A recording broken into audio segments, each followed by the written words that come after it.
أعوذ بالله من الشيطان الرجيم بسم الله الرحمن الرحيم السلام عليكم ورحمة الله وبركاته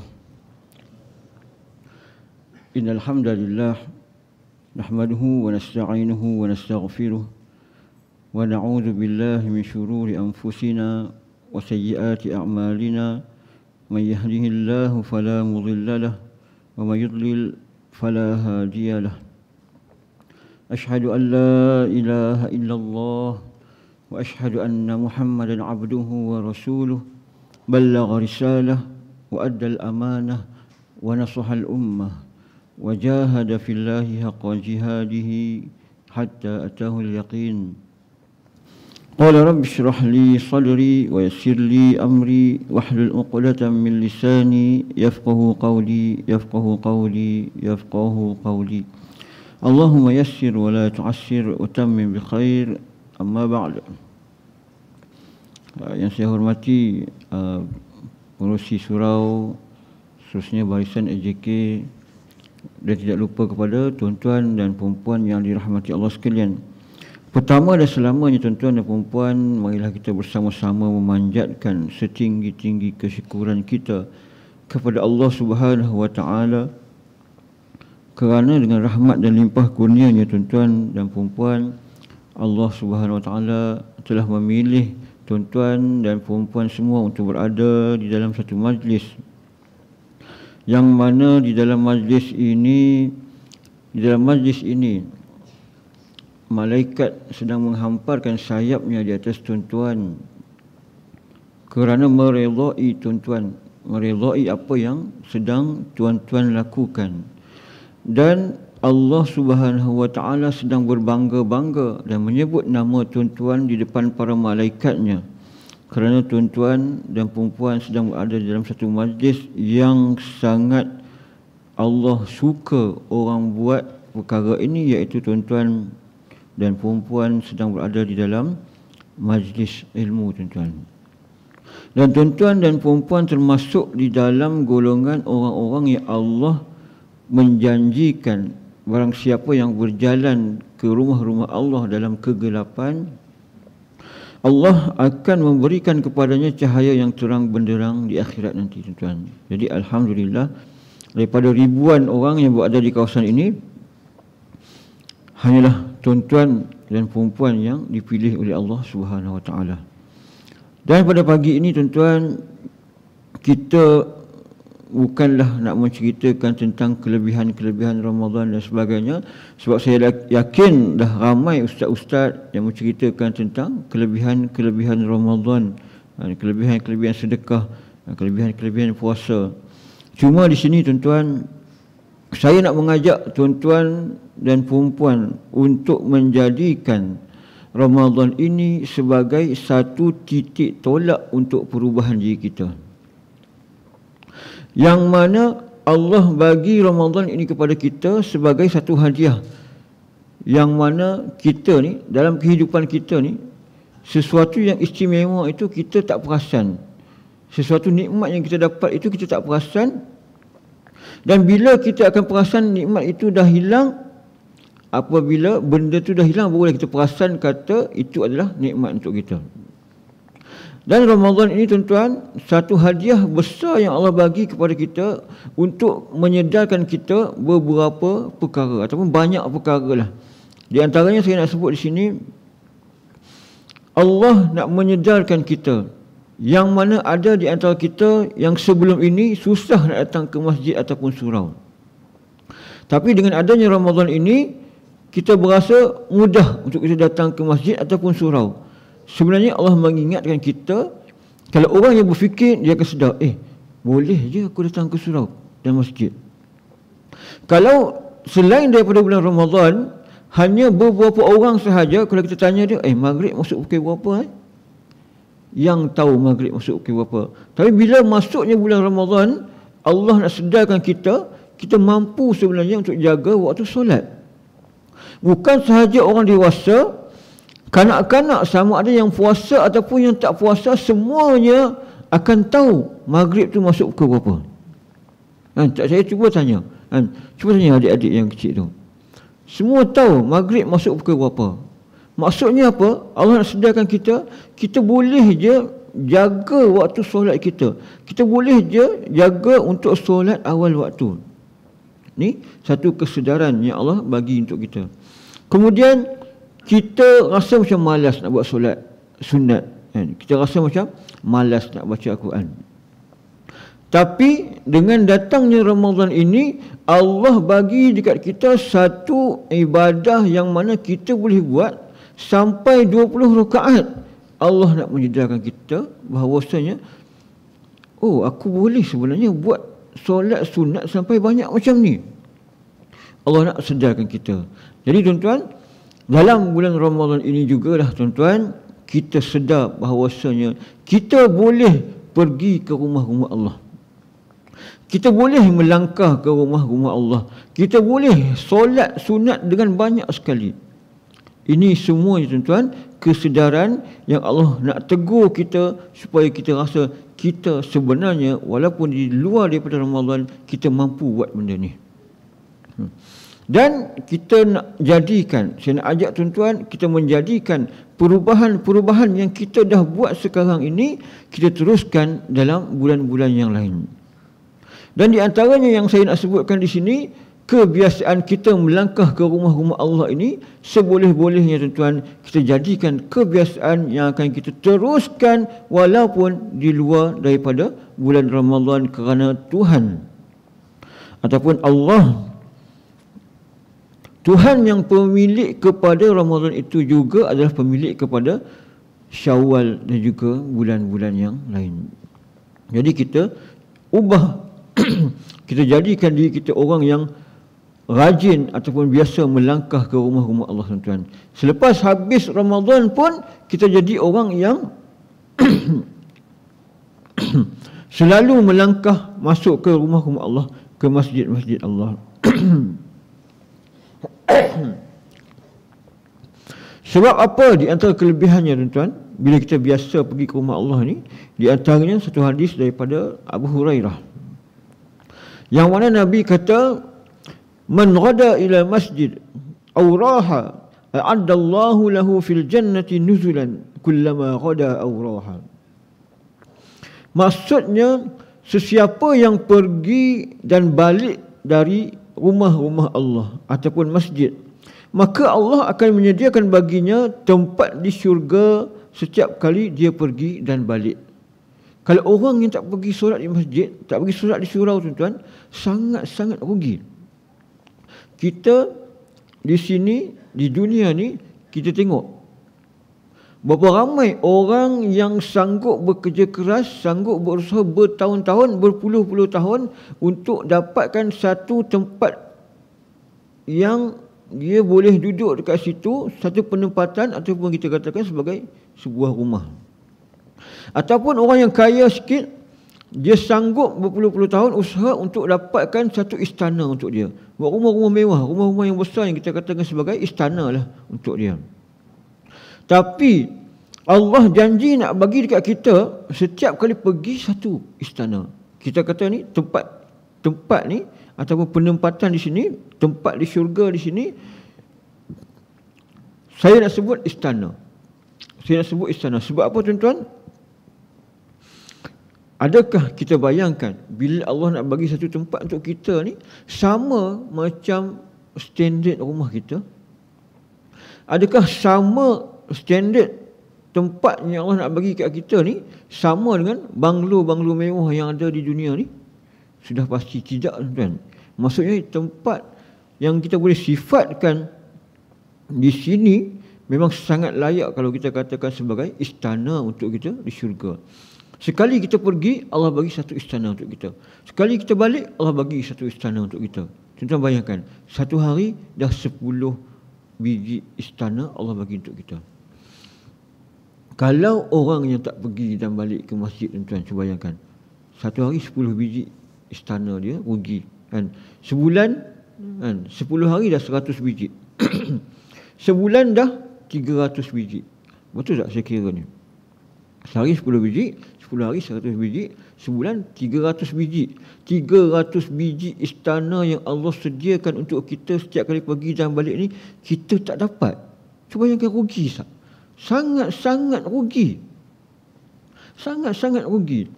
Kita jangan bayangkan nanti kita nak dapat istana-istana ni, kita nak duduk semua. Kita jangan bayangkan macam tu. Itu memang dah hak kita dah. Tapi kita bayangkan tuan-tuan, kita ni berapa banyak kita dosa kita dengan orang. Berapa banyak setengah kita ni ada yang terambil barang orang. Berapa banyak di antara kita ni yang terutang orang yang tak ingat nak bayar balik. Ataupun ada yang memang sengaja tak nak bayar balik.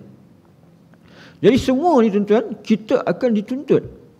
Kita akan dituntut di akhirat nanti. Orang-orang yang kita ada hutang dengan dia, orang-orang yang kita ada salah dengan dia, orang yang kita ada kecilkan hati dia, semuanya akan tuntut balik dekat kita. Jadi bila kita ada istana-istana mewah ni, istana-istana yang Allah sediakan untuk kita ni, banyak ni, satu bulan 300 biji ni, so mungkin tak jadi masalah untuk kita. Okey, ambil pahala. Dia nak minta pahala kat kita. Okey, ambil ni. Aku ada banyak istana ni. Okey, ambil. Oh, biji istana yang tak cukup. Okey, ambil. Dalam masa setahun, sebulan dah 300 biji istana untuk kita. Dalam masa setahun, 12 bulan, 300 kali 12 apa? 6,000 lebih kan? Lebih kurang lah kira kalau kalkulator. Jadi banyak sangat istana untuk kita ni yang kita rugi sangat-sangat kalau kita tak ambil peluang ni yang Allah memang nak bagi dah untuk kita.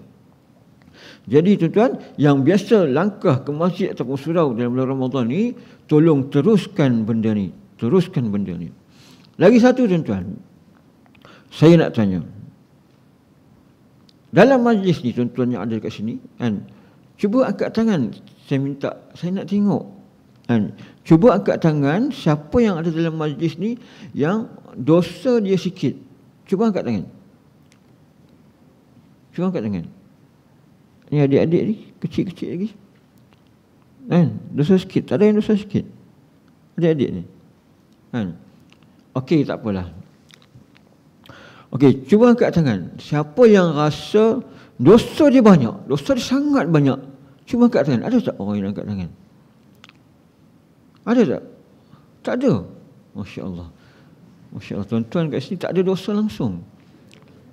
Tak ada dosa langsung. Dosa sikit pun tak ada, dosa banyak pun tak ada. Masya Allah. Hebat tuan-tuan, tak ada dosa langsung. Tapi saya yakin ada akak kat belakang tu dia angkat tangan. Bukan akak tu seorang je. Semua orang ni malu nak angkat tangan. Tapi dalam hati dia kata, akulah dosa tu, yang paling banyak tu akulah. Termasuklah saya yang bercakap kat depan ni. Semua kita merasakan dosa kita banyak tuan. Dosa kita banyak. Jadi bila kita dosa banyak tuan, agak-agak Allah murka ke tak murka kat kita ni? Allah murka tuan, kita dosa banyak. Orang nampak kita ni setiap hari pakai kopiah, pakai tudung elok, ulang-alik pergi ke masjid. Tapi di belakang orang, Allah je yang tahu dosa kita. Kita dengan Allah je yang tahu apa yang kita buat dekat belakang orang. Depan orang kita nampak, orang nampak kita pakai kopiah, nampak kita soleh je, ahli masjid, ahli surau. Tapi belakang orang, belum tentu kita ni menjadi orang yang bertakwa. Belum tentu kita tak buat benda-benda yang dilarang oleh Allah Subhanahu Wa Taala, mengumpat dan macam-macam lah. Tak payah saya nak huraikan, banyak benda-benda yang kita boleh buat di belakang orang. Dan dengan kita melangkah pergi ke masjid ataupun surau ini tuan-tuan, Nabi SAW pernah bersabda, man tatahhara fi baitihi thumma masya ila baitin min buyutillah yaqdiya fariidatan min fara'idillah kanat khutwatahu ihdahuma tahuttu khati'ah wal ukhra tarfa'u darajah. Maksudnya, sesiapa yang bersuci di rumahnya kemudian berjalan menuju ke salah satu rumah dari rumah-rumah Allah, yakni masjid ataupun surau, untuk menunaikan solat yang telah difardukan oleh Allah, maka kedua-dua langkahnya Kakinya itu salah satunya menghapuskan dosa dan yang lain mengangkat darjat. Maksudnya kita ada dua kaki. Syarat dia, Nabi kata kat sini, bersuci di rumahnya, ambil wuduk di rumahnya. Kita nak datang ke masjid ataupun surau, jangan lupa ambil wuduk di rumah kita untuk kita dapatkan kelebihannya. Kadang-kadang orang malas nak ambil wuduk kat rumah, datang ambil wuduk dekat surau ataupun masjid, boleh tapi tak ada boleh, tak ada masalah, tapi kita tak dapatlah kelebihan ni. Setiap langkah kita ada dua kaki, satu langkah daripada kaki yang pertama, diampun dosa, angkat darjat, ampun dosa, angkat darjat, ampun dosa, angkat darjat. Rugi tak tuan-tuan kalau kita tak datang ke masjid ataupun surau? Memang sembahyang di rumah, kalau kita berjemaah, berjemaah di rumah dengan anak isteri, kita dapat juga pahala 27 kali ganda. 27 kali pahala tu kita dapat. Dan dekat masjid pun kita dapat 27 kali ganda juga pahala. Tapi tuan-tuan, banyak lagi kelebihan-kelebihan yang kita tak dapat. Di antaranya kelebihan dapat satu istana pergi, satu istana balik. Di antaranya kelebihan diampun dosa, angkat darjat, ampun dosa, angkat darjat. Kita tak dapat. Dan kita tak dapat kelebihan duduk di saf pertama. Yang Nabi kata, kalau mereka tahu apa yang ada pada saf pertama ni, saya mereka akan datang walaupun dalam keadaan merangkak.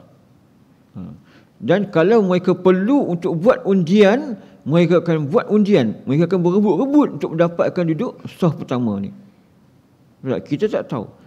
Dan kelebihan datang ke masjid juga Nabi kata, di antaranya yang tadi, kalau kita tahu apa yang ada pada solat berjemaah di masjid ni, kita akan datang walaupun dalam keadaan merangkak.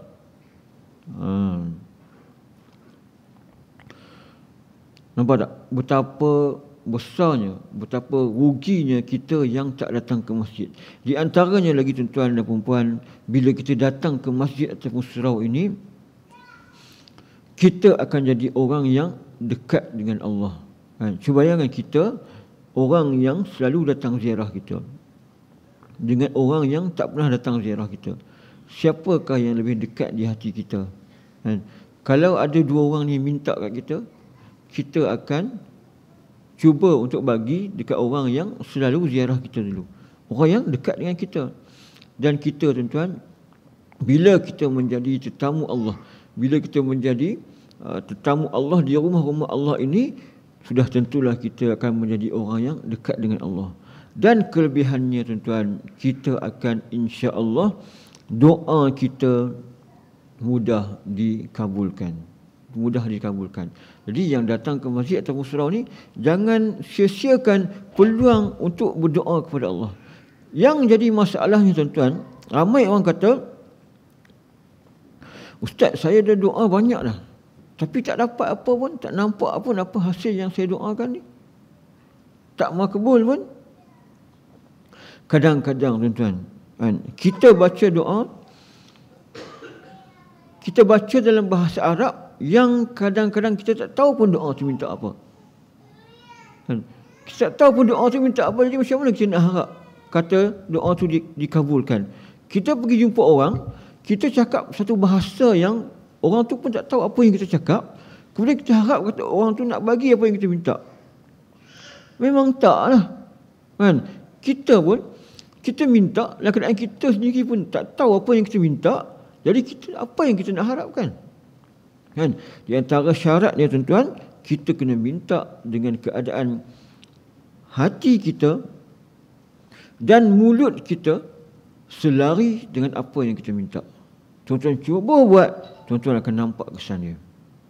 Tuan-tuan akan nampak kesannya. Sebab apa?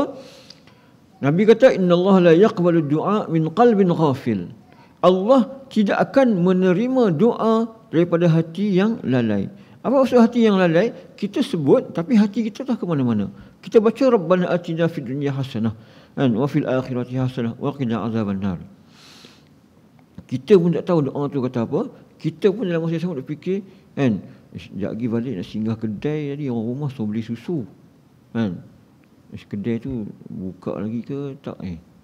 Hari ni kedai tu buka ke tak? Mulut ni disebut dia doa. Kan? Hati kat tempat lain. Nampak tak? Jadi tidak diterima tuan. Kalaulah kita doa dalam keadaan yang macam tu. Allah nak kita berdoa, mulut kita minta dan hati kita selari dengan apa yang kita minta. Insya-Allah tuan-tuan akan nampak Allah akan kabulkan doa kita.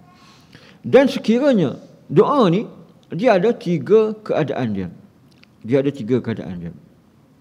Sama ada kita terus dapat dekat dunia, ataupun dapat cepat, ataupun kita akan dapat lambat sikit, ataupun kita dapat dekat akhirat nanti tuan-tuan. Kita dapat dekat akhirat nanti. Ini dia doa. Kadang-kadang kita tengok tuan, ada ramai orang yang katakan, saya ni kan, aku ni dosa banyak ni kan. Tadi ramai yang mengaku dosa banyak kan. Aku ni dosa banyak. Jadi kalau aku doa ni memang susahlah nak makbul. Aku ni dosa banyak. Selalu orang rasa macam tu tuan. Kita rasa macam kita ni dosa banyak. Susahlah nak terima doa kita ni. Bila ada je perasaan macam tu, kita kena ingat tuan-tuan dan puan-puan, yang janji kat kita ud'uni astajib lakum tu siapa? Bukan kawan-kawan kita tuan-tuan. Bukan jiran kita. Bukan YB kat tempat kita yang janji ni. Bukan manusia yang janji ni. Allah Subhanahu Wa Taala yang janji. Adakah Allah itu menipu?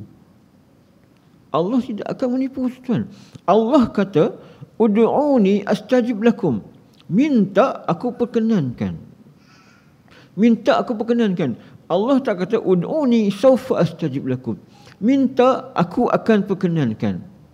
Allah tak letak pun perkataan akan dekat situ. Allah tak letak pun perkataan akan dekat situ. Perkataan akan tu apa? Sin ataupun sawfa. Sawfa yadkhuluna jahannam. Mereka akan masuk neraka jahannam. Dan sawfa apa-apa lagi. Ayat-ayat Quran kan banyak sayadkhuluna. Jadi perkataan sawfa tu Allah tak letak. Sebab apa? Nak menunjukkan benda tu pasti. Allah tak kata doalah aku akan bagi. Sampai Allah kata minta aku bagi. Sampai Allah tak selit pun perkataan sawfa tu. Nak menunjukkan kata benda tu macam pastinya. Dan bila kita rasa dosa kita banyak, kita kena ingat satu makhluk yang paling banyak dosa dia, satu makhluk yang memang confirm ahli neraka, satu makhluk yang memang tidak ada pengampunan lagi untuk dia. Allah minta dia masuk ke dalam neraka, dia minta dekat Allah untuk ditangguhkan. Allah terima permintaan dia, iaitu siapa? Syaitan tuan-tuan. Syaitan. Allah suruh dia masuk neraka dah. Confirm dah ahli neraka. Tidak diterima dah taubat dia. Dosa dia memang tidak ada yang boleh menandingi dosa dia. Kalau yang macam tu pun Allah terima tuan-tuan. Allah terima permintaan dia. Allah terima doa dia. Apatah lagi kita ni yang belum sampai lagi ke martabat syaitan tuan-tuan. Walaupun orang kata kita kau ni perangai macam syaitan, tapi kita takkan sampai darjat macam syaitan tuan-tuan. Nampak tak? Kadang-kadang benda ni lah yang melemahkan kita. Yang masalah aku ni dosa banyak lah. Kita ingat syaitan doa pun Allah bagi kan. Dan kita ingat yang janji ni kan, bukan kawan-kawan kita yang janji ni, Allah yang janji. Dan Allah itu tidak akan memungkiri janji.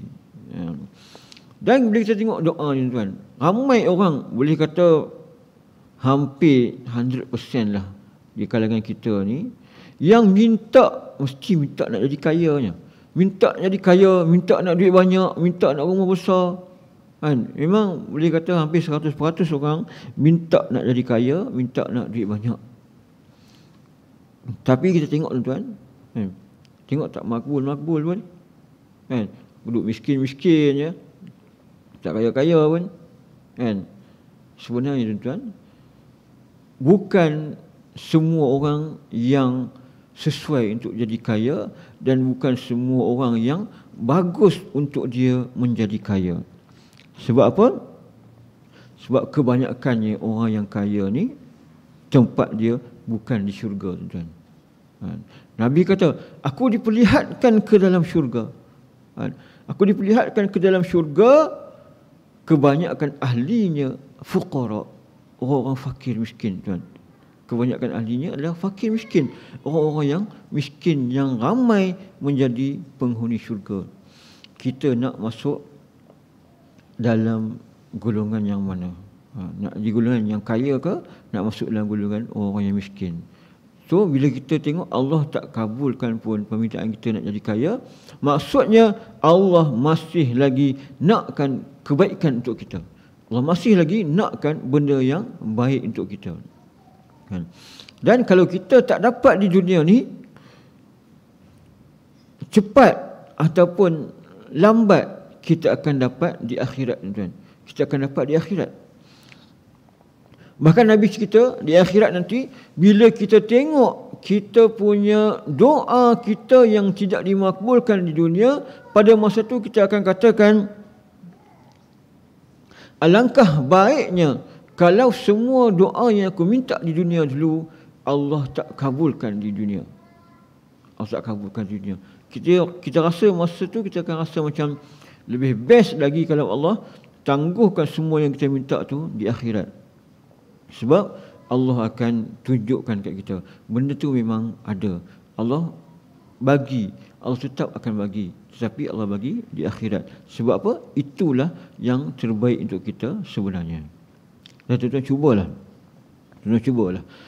Saya nak ceritalah contoh. Saya ada anak seorang, umur dalam 8 tahun. Saya memang banyak cakap tentang doa ni. Banyak cakap tentang doa. Nama dia Iman. Kalau dia nak apa-apa, saya cakap Iman doakan. Iman doakan. Dan saya ajar dia macam mana kita nak fokuskan dalam doa. Macam mana kita nak selarikan mulut kita dengan hati kita. Dan dia buat, tuan, lagi dah jadi. Lagi jadi. Selalu kalau nak pergi, contohnya nak pergi ke tempat-tempat yang susah parking kan. Contohnya, kita katakan tempat yang banyak parking, kita kata kedai RM2 lah. Kalau kita pergi supermarket, biasanya parking dia banyak kan. Kedai RM2. Saya anak-anak saya kalau minta apa-apa, nak beli mainan, tak payah beli mainan yang best-best. Beli yang mahal-mahal pun sekejap je lingkup. Pergi kedai RM2 je. Pilihlah nak ambil apa. Cakap Iman, buat doa, minta doa, kita dapat parking depan kedai RM2 ni. Dia akan buat macam mana, kan? Dia akan macam tarik nafas sikit, dia buat macam tafakur gitu, dia akan doa. Biasanya sampai memang ada parking depan kedai RM2 tu. Dan kita buat pun jadi. Tuan-tuan try buat. Dengan yakin, aku minta ni, Allah janji Allah nak bagi, Allah bagi. Sekali tu saya nak pergi makan sate kajang. Dan di situ, tuan, parking ni memang bersesak-sesak. Siap double parking, siap orang duk tunggu nak parking lagi. Saya sampai dekat depan, betul-betul depan pintu masuk tu. Saya tengok pasal apa tak ada orang masuk pun parking kat sini. Saya pun pergi terus masuk parking kat situ. Sebab apa? Tadi sebelum keluar dari rumah ni, dalam perjalanan tadi, dah doa dah, minta nak parking depan kedai. Kita masalah, kita minta dalam keadaan kita pun boleh dapat ke ni? Boleh dapat ke ni? Saya, tuan-tuan, sebelum ni tak pernah beli durian Musang King. Sebab harga dia tu kita kata macam tak padan kan nak beli. Lepas tu bila lama-lama saya sembang anak saya. Anak saya, abah sedap ke durian Musang King ni? Saya pun, jom kita doa. Kita doa bagi kita dapat durian Musang King. Mahal durian ni. Dia pun buat itu. Saya pun doa, dia pun doa tu.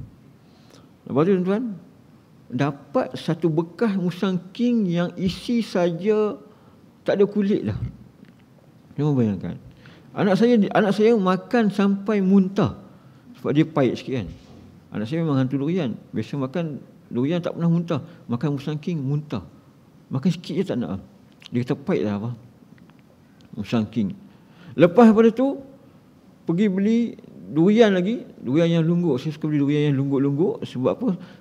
Di antaranya dia masak gandum tu, kalau yang ada pahit-pahit tu dia dah hilang dah. Kan? Lepas tu murah. Itu saya pergi beli, ada 2 bakul. Satu bakul ni abang ambil 30 je lah. Bakul banyak. Okey, ada 2 bakul ni. Yang satu ni ada Musang King. Tapi dia dah ni lah, buah dia dah masak sangat lah. Kan? Dalam kat sini kita jual semua bukan durian kampung, durian yang di 24 dan sebagainya kan. Dalam ni ada Musang King. Waktu ada seorang abang yang dekat sebelah saya tu, dia kata, saya nak yang ni lah. Saya nak Musang King. Dia pun, tak apalah abang ni ambil dulu. Abang ni ambil, isi. Lepas tu, dia kata dalam ni ada Musang King. Dia isi kat abang tu, abang tu pun ambil. Lepas tu, ada satu bakul lagi. Dia nak isi kat saya. Dia isi. Dia kata, lah, rupanya dalam ni ada Musang King. Bukan dalam tu. Kan? Saya buat balik, dia kata, tengok abang, kita doa nak makan Musang King, asyik dapat Musang King. Ada 2 biji Musang King dalam tu. Tapi yang buah dia dah pecah lah, Musang King. Buah pecah tu orang tak jual lah kan. Yang elok je. Ada Musang King dalam tu. Nampak tak? Doa je, minta je tuan. Tuan-tuan buatlah. Bila dah start tuan-tuan nampak doa yang tuan-tuan minta tu makbul, memang syok lah, memang syok. Yang terbaru sekali saya balik kampung tu, memang kami ni hantu durian. Saya cakap kat anak saya ni, Iman, doa kita balik ni, ada orang belanja kita durian, Iman sebut nama dia D24. Musang King tu dah pahit kan, dia makan sampai muntah. Iman sebut D24. Okey, dia pun buat macam tafakur tu, fikir betul-betul, fokus betul-betul. Tuan-tuan, di antara cara yang tuan-tuan boleh buat nak fokus kan, tuan-tuan bayangkan apa yang hajat kita, apa yang kita minta ni macam sebiji bola tu. Tuan-tuan minta, tuan bayangkan macam tuan-tuan hantar ke Allah. Macam sampai ke Allah ni. Fokus sampai macam tu sekali. Tuan-tuan fikir ni, kita minta, kita hantar. Sampai ni, sampai. Tuan-tuan cuba buat. Tuan-tuan cuba buat. Sampai dekat rumah je, sampai kat kampung anak buah saya kata, lah Pak Su tak bagi tahu nak balik. Kan? Tidak boleh pergi durian. Dia orang memang tahu si hantu durian kan. Lepas tu, saya cakap kat anak saya, tengok kan. Lepas tu besok tu, saya tak cakap pun tolong beli durian ke apa semua. Besok tu anak buah saya datang bawa beberapa biji durian dengan pulut-pulut sekali. Dia kata, Pak Su ni D24. Saya tu cakap kat anak saya, tengok Iman, kita sebut Allah bagi D24. Memang orang kata tepat secara tepatnya dia bagi. Nampak tak? Tuan-tuan cuba buat. Saya cerita ni tuan, bukan nak katakan saya ni hebat ke bagus ke apa ke semua, tak. Saya nak bagi contoh dekat tuan-tuan, kalau tuan-tuan buat secara fokus dapat. Hari tu sebelum pandemik itu kan, bulan puasa, tiba-tiba bulan puasa saya teringat, lama dah tak pergi umrah ni. Dah banyak tahun dah tak pergi umrah. Nak pergi saya pun minta doa. Doa betul-betul, doa dalam sujud apa semua minta. Nak pergi Mekah ni, doa dalam sujud minta, nak buka puasa minta nak pergi Mekah. Duit tak ada tuan. Dari segi kewangan memang tidak ada peruntukan yang sebanyak tu untuk pergi ke Mekah. Lepas tu doa lah, minta. Allah boleh bagi, jangan risau. Lepas tu minta bulan puasa, balik raya ke kampung. Ayah kata, jom kita pergi umrah. Saya kata tak ada duit ya. Mana ada duit nak pergi. Tak apa, ayah tanggung semua. Nampak tak? Tuan-tuan cubalah, tuan-tuan minta lah kan. Adik-adik ni nak mainan ni pun, nak mainan apa-apa minta. Saya ajar tuan, anak murid saya, dia tanya saya macam ni, Ustaz, saya nak drone Ustaz, boleh tak saya buat, saya doa macam Ustaz, cara Ustaz ajar ni. Lepas tu saya kata, minta, Allah boleh bagi kebaikan dunia, Allah boleh bagi kebaikan akhirat. Tiba-tiba dia beritahu saya, Ustaz, saya dah dapat drone Ustaz. Drone dapat. Adik-adik nak drone, minta ke Allah. Minta ke ayah mungkin tak bagi. Nampak tak? Kita fokus je apa yang kita nak, Allah bagi. Anak saya dia nak apa-apa kan, dia nak apa-apa, saya cakap memang doa je, memang minta je kan. Dia nak kita kontrol, saya kata minta je. Tiba-tiba je ada orang bagi sampai 2 biji, kita kontrol dia dapat. Dia nak sarung tangan yang Sarung tangan yang adalah sarung tangan yang budak-budak ni yang kecil kan. Dia ada yang pelik-pelik sikit kan. Ada yang adalah kategori yang dia minta. Dia cakap, Iman doa je. Dapat tiba-tiba je dia orang bagi. Tuan-tuan, doa. Kita ada apa-apa hajat, kita minta dekat Allah. Kan? Allah kata, ud'uni astajib lakum. Bukan minta yang akhirat saja, minta yang dunia pun Allah boleh bagi. Kan? Kita ni tuan, doa silahul mukmin. Dan doa ni senjata orang-orang yang beriman. Orang yang beriman, beriman. Maksudnya ada keimanan dia, ada kepercayaan dia kepada Allah. Senjata untuk dia. Kan? Bukan doa ni benda yang last tuan-tuan. Kita ada masalah, kita bercari orang lu, ketuk pintu sana, ketuk pintu sini, minta tolong orang ni. Kan? Tapi kita jadikan Allah ni tempat yang last kali kita nak minta. Kita tuan-tuan lepas ni ubah. Kita jadikan Allah tempat yang pertama sekali kita nak minta. Allah akan bagi. Mintalah. Kan? Kita ada masalah sakit lutut, kan? Minta ke Allah. Allah yang bagi sakit, Allah yang menyembuhkan. Minta je ke Allah. Kan? Saya sendiri saya pernah try. Saya ada satu penyakit yang tak boleh nak sebutkan sini. Minta dekat Allah tuan. Minta dekat Allah. Tak ubat apa pun, tiba-tiba hilang. Tiba-tiba okey, tiba-tiba elok. Minta. Bukan saya nak kata saya bagus tuan, tapi saya nak bagi tahu semua orang boleh dapat. Minta kan. Tapi nak kaya ni minta juga. Kan? Tapi Allah kata kamu tak sesuai jadi kaya. Kan? Kalau kamu kaya nanti tak tahu jadi apa kan. Mungkin lupa ke Allah kan. Mungkin sembahyang lambat ke apa ke kalau kaya kan. Sebab apa? Yang banyak masuk ke dalam syurga itu adalah orang-orang yang miskin. Dan orang yang kaya ni tuan, kalau dua-dua orang ni soleh, contohnya kawan rapat ni, seorang kaya, seorang miskin kan. Pergi masjid sekali, baca Quran sekali, puasa sekali kan. Orang kaya dengan orang yang miskin ni, orang kaya ni dia akan masuk syurga 500 tahun selepas orang kawan dia yang sama-sama buat amal ibadah ni, yang miskin ni, dia akan masuk 500 tahun selepas kawan dia yang miskin. Sebab apa?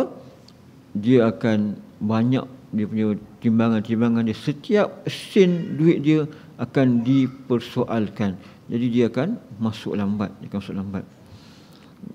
Kan? Ada hadis yang mana seorang ni dia tunggu, mana kawan aku yang duk ibadah sekali, kan, sembahyang sekali semua, mana ni tak nampak lagi ni, kan, tak masuk pun syurga, kan, padahal kami dia buat ibadat sekali, kan, baca Quran sekali. Lepas pada tu 500 tahun pada tu barulah kata, kamu pergi ke mana ni, kan, baru nak masuk lambat. Dia kata, sebabkan aku kaya, jadi perhitungan aku ni panjang sikit. Jadi tuan-tuan, doalah tuan-tuan, fokuslah dengan doa yang tuan-tuan minta, kan. Dan bulan Ramadan ni tuan-tuan, ya Allah, bulan yang tidak ditolak doa tuan-tuan. Terutamanya waktu nak buka puasa tu, doalah untuk orang-orang lain. Sebab apa doa untuk orang lain? Yang pertamanya doa yang tidak ditolak, dan yang keduanya malaikat akan mengaminkan doa tu, dan malaikat akan kata amin dan untuk kamu juga macam mana yang kamu doakan itu. Jadi kita mintakan, kita tengok ada kawan-kawan kita yang ada masalah kewangan. Kita tengok kawan-kawan kita yang ada masalah rumah tangga contohnya. Kita doakan, ya Allah Tuhanku, selesaikanlah masalah kewangan si fulan ni. Ya Allah Tuhanku, selesaikanlah masalah keluarga si fulan ni. Yang dah kahwin tapi belum dapat anak lagi. Ya Allah Tuhanku, si fulan ni dah kahwin lama tak dapat anak. Bagi rezekikan kepada dia anak yang soleh dan solehah. Malaikat akan kata amin dan untuk kamu macam tu juga. Jadi tuan-tuan, jangan lupa doa untuk orang lain. Dan di antara waktu yang mustajab doa lagi, di antara azan dan qomat. Jangan lupa ambil kesempatan doa, kan, dalam sujud, kan. Waktu kita bangun sahur tu, lepas bangun awal sikit, makan cepat-cepat, ambil masa tu doa banyak-banyak, kan. Kemudian doa ketika hujan, kan, doa banyak-banyak, kan. Doa ketika mana orang tak tahu, kata kita doakan untuk dia, kan. Doa banyak-banyak. Kita nak doa, fikirkan kawan-kawan kita, fikirkan orang lain, kita akan doa untuk dia dan kita akan dapat apa yang kita doakan untuk dia tu, tuan-tuan. Dan saya rasa tuan-tuan tak dapat nak kita panjangkan lagi ceramah ni tuan, sebab apa kita tengok dah ramai yang macam dah kurang selesa kan, ramai yang duduk tersengit-sengit, ramai yang tercongit-congit lah kan. Jadi tazkirah ni tak boleh panjang, kalau tidak nanti dah tak masuk lah, tak masuk dalam kepala otak.